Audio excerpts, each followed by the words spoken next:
ਅੱਜ ਦੀ ਕਹਾਣੀ ਸ਼ਹਿਰ ਦੀ ਕੰਮ ਵਾਲੀ। ਮੇਰੀ ਦਰਾਣੀ ਬੜੇ ਭੈੜੇ ਸੁਭਾਅ ਦੀ ਸੀ। ਜਦੋਂ ਵਿਆਹ ਕੇ ਆਈ ਸੀ ਉਦੋਂ ਤਾਂ ਕੁਝ ਠੀਕ ਸੀ, ਪਰ 6 ਮਹੀਨੇ ਬਾਅਦ ਉਹਦੇ ਨਖਰੇ ਬਹੁਤ ਵੱਧ ਗਏ।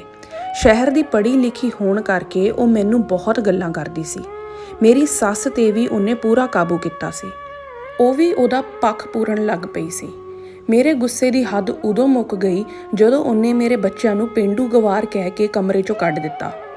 ਹਾਲਾਂਕਿ ਬੱਚੇ ਨੇੜੇ ਦੇ ਪ੍ਰਾਈਵੇਟ ਸਕੂਲ 'ਚ ਪੜ੍ਹਨ ਜਾਂਦੇ ਸਨ, ਦੋਨੋਂ ਮਿਹਨਤ ਵੀ ਬਹੁਤ ਕਰਦੇ ਸਨ, ਪਰ ਉਹਨਾਂ ਦੀ ਅੰਗਰੇਜ਼ੀ 'ਚ ਕੋਈ ਸੁਧਾਰ ਨਾ ਹੋਇਆ। ਮੈਂ ਤਰਲੇ ਮਿੰਨਤਾਂ ਕਰਕੇ ਸੁਖਵਿੰਦਰ ਨੂੰ ਸਮਝਾਇਆ ਕਿ ਆਪਾਂ ਸ਼ਹਿਰ ਜਾ ਕੇ ਬੱਚਿਆਂ ਨੂੰ ਪੜ੍ਹਾਵਾਂਗੇ। ਇਹਨੇ ਹੁਣ ਬੱਚਿਆਂ ਨੂੰ ਬੋਲਣਾ ਸ਼ੁਰੂ ਕਰ ਦਿੱਤਾ ਹੈ। ਇਹ ਮੇਰੇ ਬਰਦਾਸ਼ਤ ਤੋਂ ਬਾਹਰ ਹੈ। ਗੱਲ ਘਰ ਦੀ ਵੰਡ ਤੱਕ ਪਹੁੰਚ ਗਈ। ਰਸੋਈ ਤਾਂ ਅੱਡ ਹੋ ਹੀ ਗਈ, ਘਰ ਦੇ ਵਿੱਚ ਕੰਧ ਹੋਣ ਦੀ ਗੱਲ ਹੋਣ ਲੱਗ ਪਈ। ਇਹ ਸਾਡੇ ਬਰਦਾਸ਼ਤ ਤੋਂ ਬਿਲਕੁਲ ਬਾਹਰ ਹੋ ਚੁੱਕੀ ਸੀ। ਅਗਲੀ ਕਲਾਸ ਦੇ ਦਾਖਲੇ ਕਰਵਾ ਕੇ ਕੁਝ ਮਹੀਨੇ ਬਾਅਦ ਅਸੀਂ ਸ਼ਹਿਰ ਚਲੇ ਗਏ। ਸੋਚਿਆ ਕਲੇਸ਼ ਤੋਂ ਦੂਰ ਜਾਣਾ ਹੀ ਚੰਗਾ ਤਾਂ ਜੋ ਬੱਚਿਆਂ 'ਤੇ ਮਾੜਾ ਅਸਰ ਨਾ ਪਵੇ। ਜਦੋਂ ਤੱਕ ਮੈਂ ਪਿੰਡ ਰਹਿੰਦੀ ਸੀ ਤਾਂ ਸਾਰਾ ਘਰ ਦਾ ਕੰਮ ਆਪ ਕਰਦੀ ਸੀ। ਪਿੰਡ 'ਚ ਕੰਮ ਵਾਲੀ ਦਾ ਕੋਈ ਇੰਨਾ ਰਿਵਾਜ ਨਹੀਂ ਸੀ, ਪਰ ਬੱਚਿਆਂ ਨੂੰ ਚੰਗੀ ਪੜ੍ਹਾਈ ਦੇਣ ਲਈ ਅਸੀਂ ਪਿੰਡੋਂ ਸ਼ਹਿਰ ਆ ਗਏ। ਕੁਝ ਮਹੀਨੇ ਮੈਂ ਆਪ ਕੰਮ ਕੀਤਾ, ਪਰ ਇੱਥੋਂ ਦੀਆਂ ਗੁਆਂਢਣਾਂ ਨੇ ਮੈਨੂੰ ਟੀਚਰਾਂ ਕਰਨੀਆਂ ਸ਼ੁਰੂ ਕਰ ਦਿੱਤੀਆਂ। ਫਿਰ ਮੈਂ ਕੰਮ ਵਾਲੀ ਰੱਖ ਲਈ, ਪਰ ਕੋਈ ਜ਼ਿਆਦਾ ਦੇਰ ਟਿਕਦੀ ਹੀ ਨਹੀਂ ਸੀ। ਇੱਕ ਵਾਰ ਦੁਪਹਿਰ ਦੇ 2 ਵੱਜ ਚੁੱਕੇ ਸਨ। ਮੈਂ ਭਾਂਡੇ ਧੋ ਰਹੀ ਸੀ ਜਦੋਂ ਦਰਵਾਜ਼ੇ ਦੀ ਘੰਟੀ ਵੱਜੀ। ਜਦੋਂ ਮੈਂ ਹੱਥ ਧੋ ਕੇ ਦਰਵਾਜ਼ਾ ਖੋਲ੍ਹਿਆ ਤਾਂ ਉੱਥੇ ਇੱਕ ਗੋਰੇ ਚਿੱਟੇ ਰੰਗ ਦੀ ਸੋਹਣੀ ਔਰਤ ਖੜੀ ਸੀ। ਨਮਸਤੇ ਆਂਟੀ। ਉਸਦੇ ਨਮਸਤੇ ਕਹਿਣ 'ਤੇ ਮੈਂ ਬਹੁਤ ਦਿਮਾਗ ਲਗਾਇਆ, ਪਰ ਸਮਝ ਨਹੀਂ ਪਾਈ ਕਿ ਉਹ ਔਰਤ ਕੌਣ ਸੀ। ਮੈਂ ਕਿਹਾ, ਮਾਫ਼ ਕਰਿਓ, ਮੈਂ ਤੁਹਾਨੂੰ ਪਛਾਣਿਆ ਨਹੀਂ। ਮੇਰੇ ਇਹ ਕਹਿੰਦੇ ਉਹ ਦਰਵਾਜ਼ੇ ਰਾਹੀਂ ਅੰਦਰ ਦਾਖਲ ਹੋ ਗਈ ਅਤੇ ਵਰਾਂਡੇ ਵਿੱਚ ਰੱਖੀ ਕੁਰਸੀ 'ਤੇ ਬੈਠ ਗਈ। ਜਦੋਂ ਮੈਂ ਉਸ ਵੱਲ ਦੇਖਿਆ ਤਾਂ ਉਸਨੇ ਆਪਣੀ ਮਨਮੋਹਕ ਮੁਸਕਰਾਹਟ ਨਾਲ ਮੇਰੇ ਵੱਲ ਦੇਖ ਕੇ ਮੁਸਕਰਾਉਣ ਦੀ ਕੋਸ਼ਿਸ਼ ਕੀਤੀ। ਆਂਟੀ, ਮੈਂ ਸੁਣਿਆ ਹੈ ਕਿ ਤੁਹਾਨੂੰ ਕੰਮ ਵਾਲੀ ਦੀ ਲੋੜ ਹੈ, ਇਸ ਲਈ ਮੈਂ ਆਈ ਹਾਂ। ਮੈਨੂੰ ਸਾਰਾ ਕੰਮ ਆਉਂਦਾ ਹੈ, ਮੈਂ ਸਭ ਕੁਝ ਸੰਭਾਲ ਸਕਦੀ ਹਾਂ। ਮੈਂ ਉਸ ਨੂੰ ਸਿਰ ਤੋਂ ਲੈ ਕੇ ਪੈਰਾਂ ਤੱਕ ਦੇਖਿਆ। ਸਾਫ਼ ਸੁਥਰੀ, ਪੂਰਾ ਸੋਹਣਾ ਮੇਕਅਪ, ਪਿੰਨਅਪ ਸਾੜੀ, ਨਹੁੰਆਂ ਤੇ ਨੇਲ ਪੇਂਟ, ਕਿਸੇ ਫਿਲਮੀ ਅਦਾਕਾਰਾ ਵਾਂਗ ਮੱਥੇ 'ਤੇ ਲਟਕਦੀ ਇੱਕ ਚੁੰਨੀ ਤੇ ਬੋਲਣ ਵਿੱਚ ਵੀ ਪੂਰੀ ਕੋਇਲ ਦੀ ਆਵਾਜ਼। ਤੁਸੀਂ ਘਰ ਦਾ ਕੰਮ ਕਰਦੇ ਹੋ? ਮੈਂ ਉਸ ਵੱਲ ਕੁਝ ਹੈਰਾਨੀ ਨਾਲ ਦੇਖਿਆ, ਕਿਉਂਕਿ ਮੈਨੂੰ ਵਿਸ਼ਵਾਸ ਨਹੀਂ ਹੋਇਆ। ਮੇਰਾ ਮਤਲਬ, ਮੈਂ ਪੁੱਛਣਾ ਚਾਹੁੰਦੀ ਸੀ ਕਿ ਤੁਸੀਂ ਕਰ ਸਕੋਗੇ? ਹਾਏ ਆਂਟੀ, ਬਸੰਤੀ ਇਹ ਕਦੋਂ ਤੋਂ ਕਰ ਰਹੀ ਹੈ? ਉਹ ਹੱਸ ਪਈ। ਮੇਰਾ ਨਾਮ ਬਸੰਤੀ ਹੈ, ਤਾਂ ਕਿ ਮੈਂ ਕੱਲ੍ਹ ਤੋਂ ਆ ਸਕਦੀ ਹਾਂ? ਕੰਮ ਅਤੇ ਤਨਖਾਹ ਕਰਕੇ ਬਸੰਤੀ ਅਗਲੇ ਦਿਨ ਤੋਂ ਆਉਣ ਦਾ ਵਾਅਦਾ ਕਰਕੇ ਚਲੀ ਗਈ। ਮੈਂ ਵੀ ਖੁਸ਼ ਸੀ ਕਿ ਚਲੋ ਇੱਕ ਕੰਮ ਵਾਲੀ ਮਿਲੀ। ਅਗਲੇ ਦਿਨ ਤੋਂ ਕੰਮ ਵਾਲੀ ਬਸੰਤੀ ਆ ਕੇ ਕੰਮ ਕਰਨ ਲੱਗੀ। ਝਾੜੂ ਮਾਰਦਿਆਂ ਉਹ ਹੱਸਦੀ ਮੁਸਕਰਾਉਂਦੀ ਆਪਣੀ ਮਿੱਠੀ ਆਵਾਜ਼ ਵਿੱਚ ਮੇਰੇ ਨਾਲ ਗੱਲਾਂ ਕਰਦੀ ਰਹਿੰਦੀ ਸੀ ਤੇ ਨਾਲ ਹੀ ਉਹ ਖੁੱਲ੍ਹੇ ਦਰਵਾਜ਼ੇ ਵਿੱਚੋਂ ਤਿਲਕਵੀਂ ਨਿਗਾਹ ਨਾਲ ਬਾਹਰ ਝਾਕਦੀ ਰਹਿੰਦੀ ਸੀ। ਉਸ ਕੋਲ 7 ਸਾੜੀਆਂ ਸਨ ਜੋ ਰੋਜ਼ ਬਦਲ ਕੇ ਆਉਂਦੀ ਸੀ। ਬਲਾਊਜ਼ ਦੇ ਗਲੇ ਅੱਗੋਂ ਤੋਂ ਪਿੱਛੋਂ ਵੀ ਪੂਰੇ ਡੂੰਘੇ।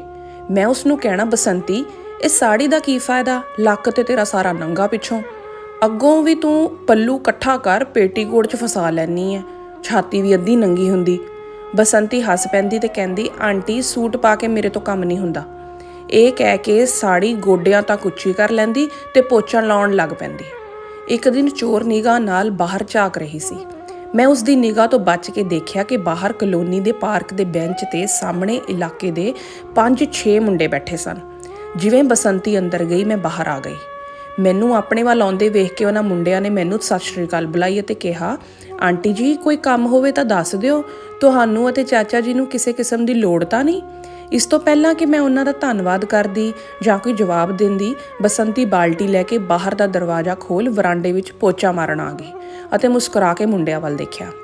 ਉਦੋਂ ਹੀ ਉਹਨਾਂ ਨੇ ਕਿਹਾ ਕਿ ਘਰ ਦੇ ਵਰਾਂਡੇ ਤੇ ਗੇਟ ਅੱਗੇ ਹਵਾ ਨਾਲ ਉੱਡ ਕੇ ਕੂੜਾ ਬਹੁਤ ਆ ਜਾਂਦਾ। ਹਾਂ ਬੇਟਾ, ਪਰ ਇਹ ਕੂੜਾ ਜ਼ਿਆਦਾ ਦੇਰ ਰਹਿੰਦਾ ਨਹੀਂ, ਸਫਾਈ ਨਾਲ ਹੀ ਹੋ ਜਾਂਦੀ ਹੈ। ਉਹਨਾਂ ਮੁੰਡਿਆਂ ਦੀਆਂ ਗੱਲਾਂ 'ਤੇ ਗੁੱਸਾ ਆਉਣ ਦੀ ਬਜਾਏ ਮੈਂ ਹੱਸ ਪਈ। ਉਸ ਤੋਂ ਬਾਅਦ ਇਹ ਰੂਟੀਨ ਬਣ ਗਈ। ਜਦੋਂ ਵੀ ਬਸੰਤੀ ਆਉਂਦੀ ਸੀ ਤਾਂ ਇਹ ਮੁੰਡੇ ਵੀ ਆ ਜਾਂਦੇ ਸਨ ਤੇ ਉਸ ਨੂੰ ਦੇਖਦੇ ਰਹਿੰਦੇ ਸਨ। ਇਹ ਵੀ ਕਮਾਲ ਸੀ ਕਿ ਪਹਿਲਾਂ ਜਦੋਂ ਮੈਂ ਉਹਨਾਂ ਨੂੰ ਕਿਸੇ ਕੰਮ ਵਿੱਚ ਮਦਦ ਲਈ ਬੁਲਾਇਆ ਤਾਂ ਉਹ ਨਜ਼ਰਅੰਦਾਜ਼ ਕਰ ਦਿੰਦੇ ਸਨ, ਪਰ ਹੁਣ ਉਹ ਬਿਨਾਂ ਦੱਸੇ ਛੋਟੇ-ਛੋਟੇ ਕੰਮਾਂ ਵਿੱਚ ਮਦਦ ਲਈ ਆਉਣ ਲੱਗ ਪਏ ਸਨ। ਬਸੰਤੀ ਸਾਡੇ ਦੋਧੀ ਕੋਲੋਂ ਆਪਣਾ ਘਰ ਲਈ ਵੀ ਦੁੱਧ ਲੈ ਕੇ ਜਾਂਦੀ ਸੀ। ਠੀਕ 10 ਵਜੇ ਉਹ ਪਹਿਲਾਂ ਆਪਣਾ ਡੱਬਾ ਦੇਣ ਆਉਂਦੀ ਸੀ।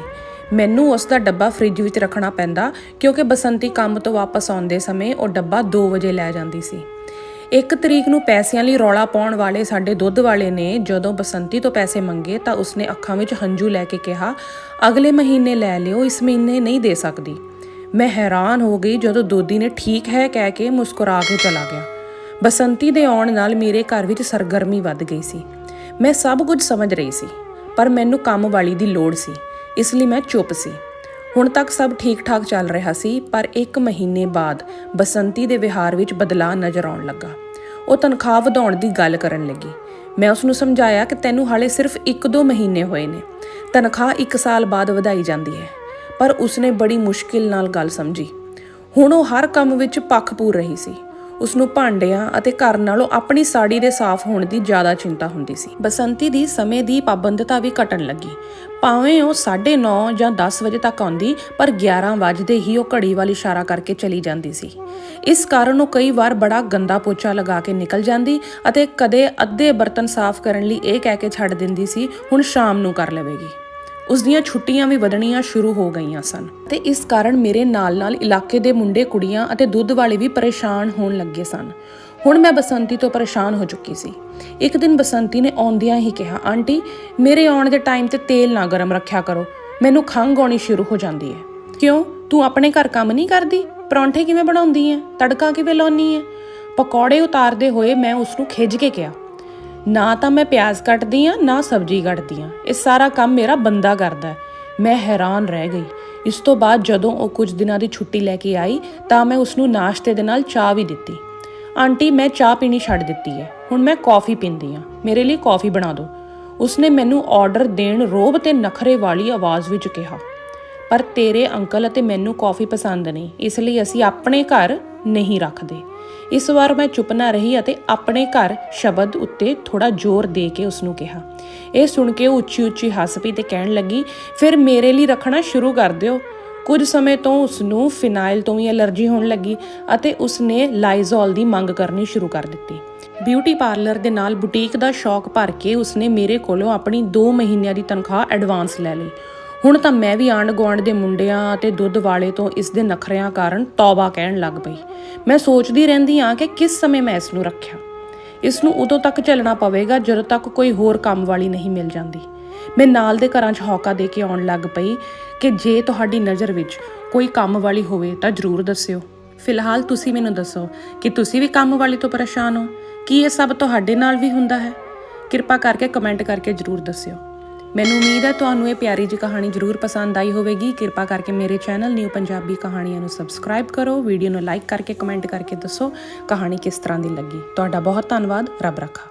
ਨਿਊ ਪੰਜਾਬੀ ਕਹਾਣੀਆਂ ਨੂੰ ਸਬਸਕ੍ਰਾਈਬ ਕਰੋ। ਵੀਡੀਓ ਨੂੰ ਲਾਈਕ ਕਰਕੇ ਕਮੈਂਟ ਕਰਕੇ ਦੱਸੋ ਕਹਾਣੀ ਕਿਸ ਤਰ੍ਹਾਂ ਦੀ ਲੱਗੀ।